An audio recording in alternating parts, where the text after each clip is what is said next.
বর্ষিয়ান রাজনীতিক মুক্তিযুদ্ধের অন্যতম সংগঠক সাবেক মন্ত্রী তোফায়েল আহমেদ মারা গেছেন।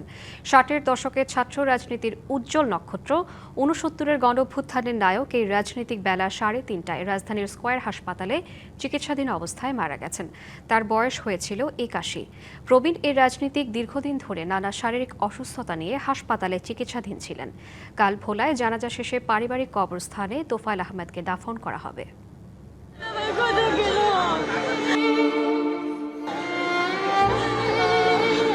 ৬০-এর দশকে ছাত্র রাজনীতির উজ্জ্বল নক্ষত্র তোফায়েল আহমেদ।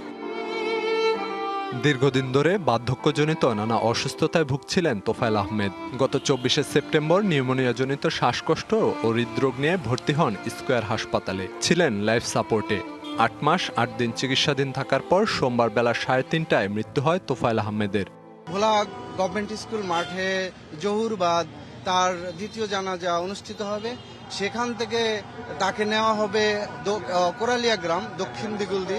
তার গ্রামের বাড়ির তার মায়ের পাশেই তাকে দাফন করা হবে।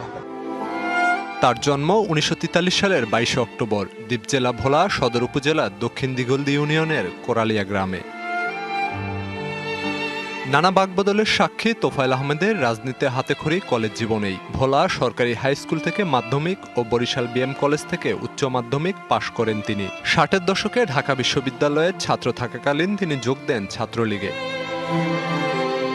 ১৯৬৭ থেকে ১৯৬৯ তিনি ছিলেন ডাকসুর ভিপি। ৬৯-এ বাংলাদেশ ছাত্রলীগের সভাপতি নির্বাচিত হন তোফায়েল আহমেদ। শেখ মুজিবুর রহমানের ঘনিষ্ঠ সহযোগী তোফায়েল আহমেদ ঐতিহাসিক ৬ দফা আন্দোলনে গুরুত্বপূর্ণ ভূমিকা পালন করেন।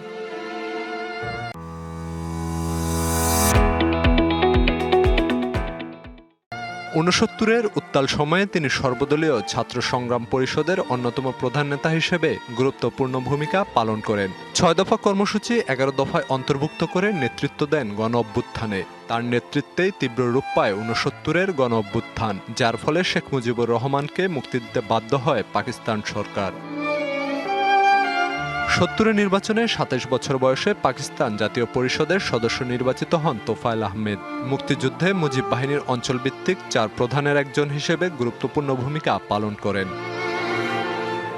কুষ্টিয়া কারাগারে থাকা অবস্থায় ১৯৭৮ সালে আওয়ামী লীগের সাংগঠনিক সম্পাদক নির্বাচিত হন তোফায়েল আহমেদ। ১৯৭০ থেকে ২০২৪ মোট ৯ বার সংসদ সদস্য নির্বাচিত হন তিনি। ১৯৯৬ সালে শিল্প ও বাণিজ্য মন্ত্রীর দায়িত্ব পালন করেন। পরবর্তীতে ২০১৪ থেকে ২০১৯ সাল পর্যন্ত বাণিজ্য মন্ত্রীর দায়িত্ব সামলান। ১৯৯২ থেকে ১৮ বছর আওয়ামী লীগের সভাপতি মণ্ডলীর সদস্যের দায়িত্ব পালন করেন তোফায়েল আহমেদ। ২০১০ সালে দলের উপদেষ্টা মণ্ডলীর সদস্য হন, যে পদে ছিলেন মৃত্যু পর্যন্ত। Khalid Hasan, DBC news.